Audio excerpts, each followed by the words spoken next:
Parabéns aí pela apresentação. Eu quero te perguntar, tem muitas empresas como a Renner que elas são precificadas à perfeição.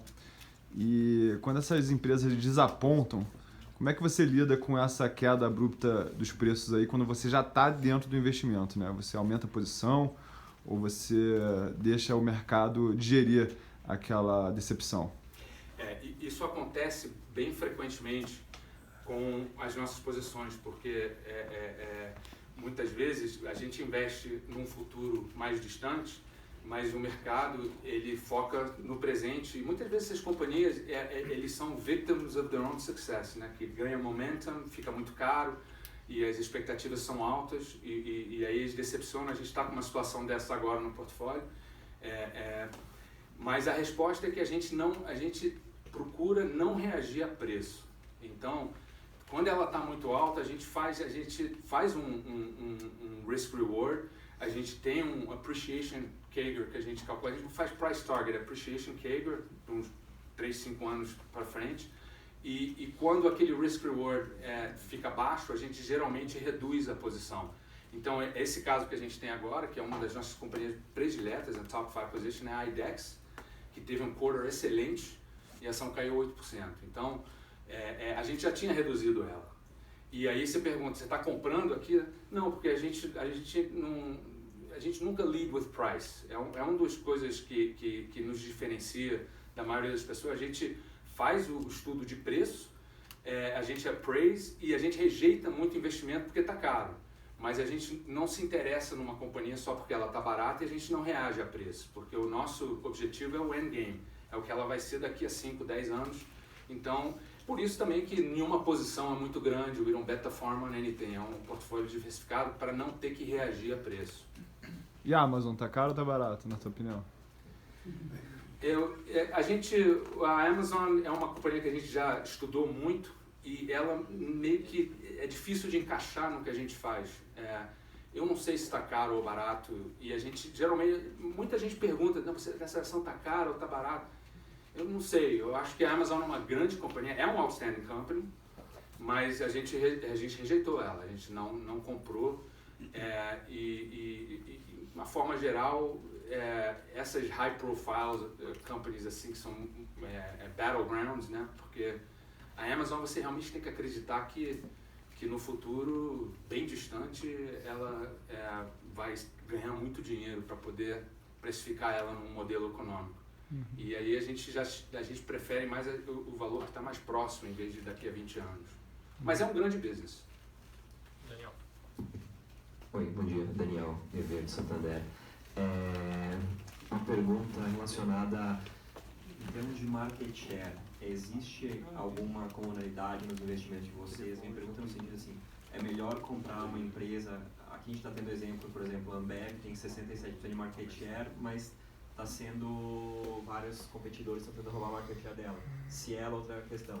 Então, assim, é melhor comprar uma incumbent nesse sentido ou é melhor comprar uma empresa que tem um efficient scale market share relativo bom? Ela é um setor que está fragmentado, tem lá 10, 15% da sua 5 e ela é a líder desse setor. Queria entender um pouquinho nessa visão, se tem alguma cronalidade nisso. Olha, a resposta vai começar com depende, né? Porque tudo sempre depende de muitos fatores, é um mosaico. Então você depende da indústria, da estrutura da indústria, do comportamento dos competidores. Tem indústria que consegue ter muitos competidores e ainda ser racional, e tem outras que são duópolis e conseguem se destruir da mesma forma.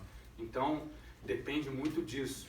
Mas a nossa preferência geralmente são companhias, por isso que a gente foca muito em secular growth, que elas criam o próprio mercado delas. Então geralmente elas não têm competidor.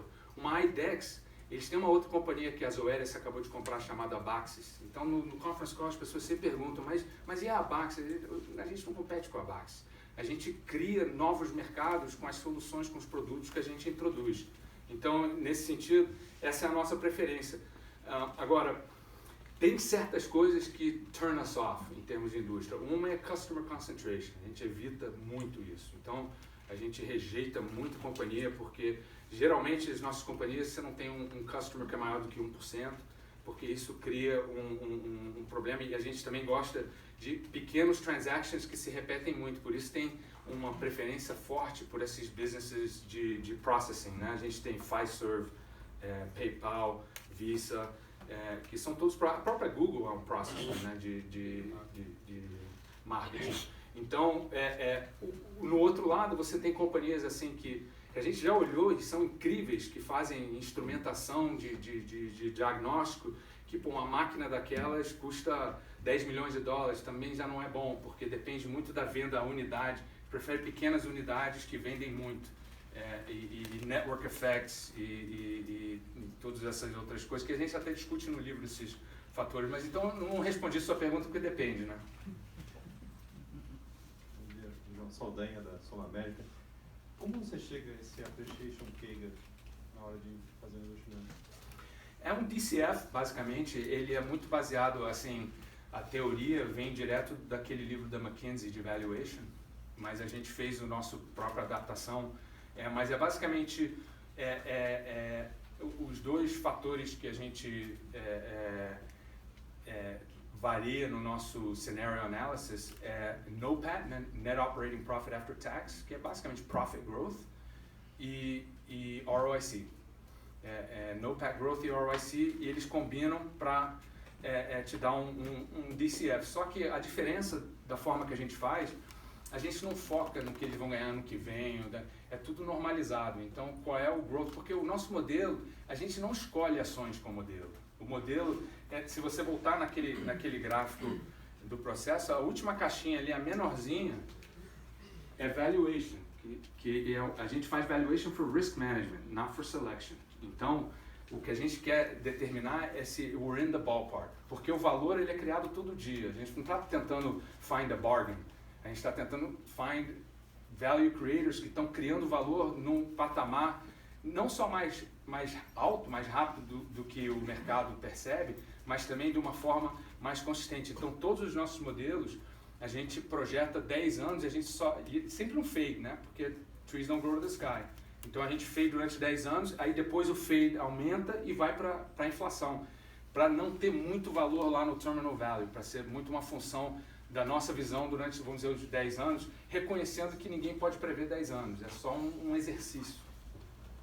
A segunda questão assim, quando a gente olha os livros, né, as levas de livros assim, nas décadas, é impressionante como as great companies mudam.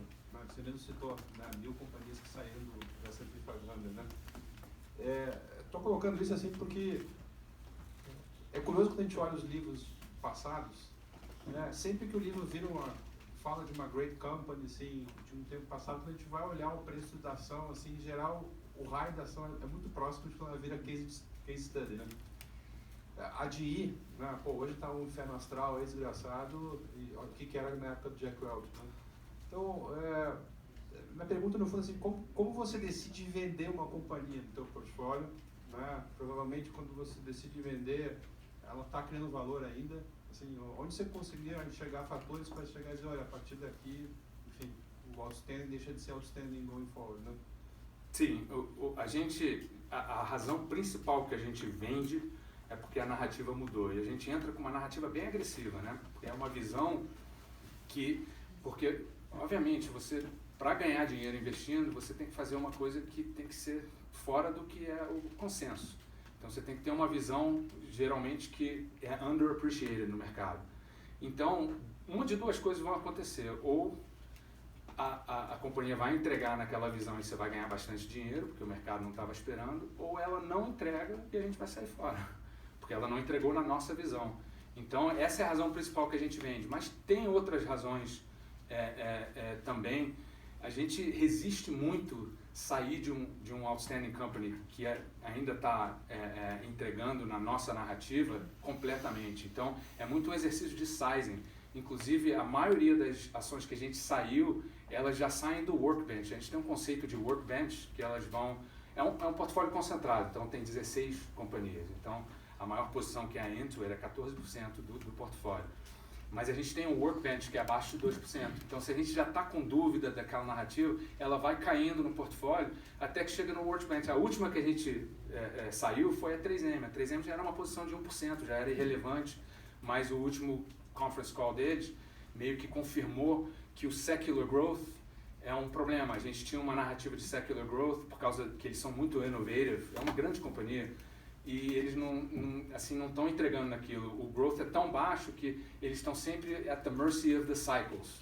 Aí tem problema no Brasil, aí tem problema com currency e tal, e a gente saiu. Mas geralmente não é um processo que de repente a gente acorda um dia não, essa companhia não é mais outstanding.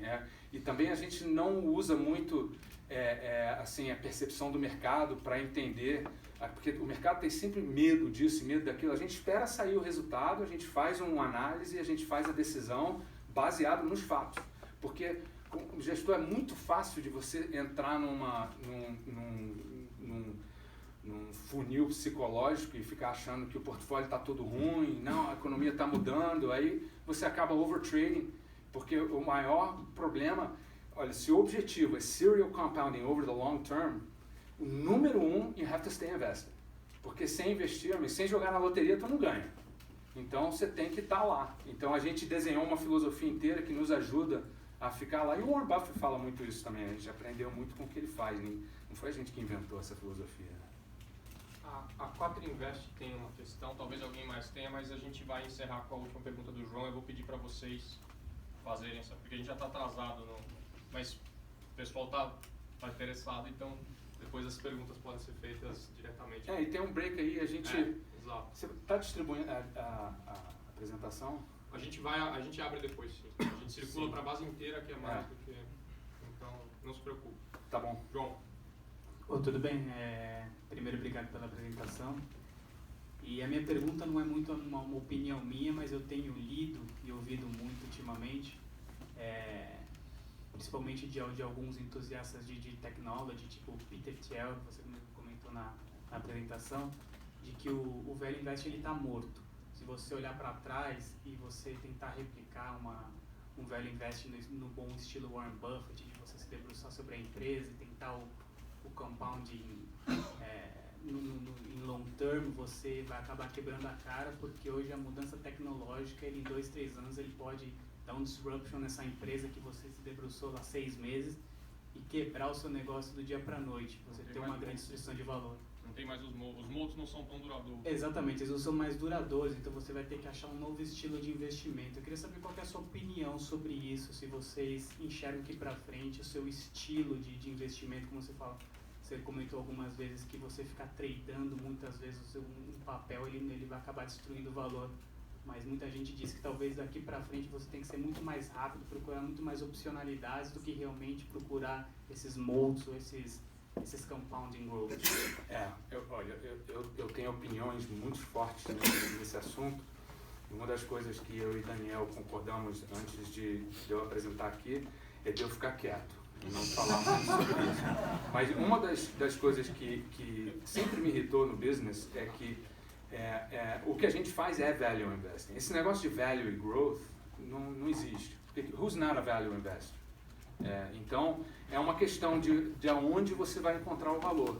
E na filosofia, no conceito ali de impermanence, está tudo sempre em fluxo, entende? E o que era considerado aonde você ia para procurar valor antes, não é aonde você vai hoje. A gente tem diversos capítulos no livro que falam dessa questão do Metcalfe's Law, que é quando vai crescendo o network, o valor cresce exponencialmente. A gente tem diversos exemplos de network. A própria PayPal é isso, que eles crescem. A PayPal está com mais de 20 milhões de merchants, crescendo a 10% por ano, e está com mais de 250 users, que está crescendo não só em números, 20%, mas também em usage. E esse network, quando ele vai que nem o Uber, vai crescendo dos dois lados, o valor vai crescendo. Então, tem diferentes lugares para encontrar value, mas o que a gente faz é value. A gente faz valuation e quer encontrar uma coisa que está sendo underappreciated no mercado. O mundo mudou? Sim, sempre muda. Sempre mudou e sempre vai mudar. E eu acho que outro problema que existe é que o próprio Warren Buffett, ele endocrinou, ele botou um meme na cabeça das pessoas, que esse negócio de value tem a ver com low PE, low multiples. Mas não tem nada a ver. Eu te mostro uma companhia como a IDEX, que trades at 50 times earnings, que é mais barata do que a GM. Por quê? Porque eles estão gerando um ROIC in the 30s e estão crescendo a 25% por ano. Então é uma questão, Mas is it sustainable? Porque se você pegar um modelo e ele cresce por 20% por 3 anos, depois cai, né, porque foi disrupted, então a questão do disruption é muito importante. A gente estudou Visa durante 6 meses antes de investir por causa dessa questão de sustainability, de disruption. E chegamos à conclusão que não, ninguém vai disrupt Visa. Não existe digital payment sem Visa, porque Visa is the rail. It is the rail, é o dobro do tamanho da Mastercard. E nada acontece sem, porque ninguém vai reinventar aquele network. Então, tem certos businesses que estão sendo disrupted, e é muito por isso que a gente estuda tanto a Amazon e todos esses disruptors aí, Facebook e tal. Facebook não está no portfólio, mas é um grande business que está disrupting e muitos business e advertising. Mas então, a resposta o mundo está mudando sim, mas não é nada assim que... E outra coisa que a gente sempre fala, as pessoas falam, não, essa companhia, ela é cara. É cara, vai estudar. Durante os últimos 30 anos ela foi cara. Uma Ferrari é cara. Você vai acordar um dia, de repente, a Ferrari vai ficar barata? Não. Tem coisas que são melhores do que outras e recebem um valor maior. Pronto. Então, a gente tem essas visões e tem gente que eu acredito que tem uma visão diferente, que é muito limitada, que não vai se adaptar tão bem no mundo de hoje, que a grande diferença é que tem muito mais network effect, tem muito mais... A internet, né? Mudou tudo. Não só a internet, inclusive a internet ela recebe muito crédito, mas o que mudou mesmo foi o iPhone, foi o fato de que está todo mundo mobile. A pessoa agora é uma unidade, aquele negócio ali do Cellular Robotics, todos nós agora somos formigas nesse mundo enorme. Então o mundo em si ficou mais formidável porque está cheio de idiotinha. Não vocês, mas assim, conectado nesse network enorme. Então eu acho que isso está mudando e tem que ficar de olho nisso. Daniel e eu sempre falamos disso. Você ser um investidor e não seguir tecnologia hoje em dia é uma contradição. Você não pode investir em nada sem entender isso. Excelente. Parabéns. Obrigado, gente. Muito bom.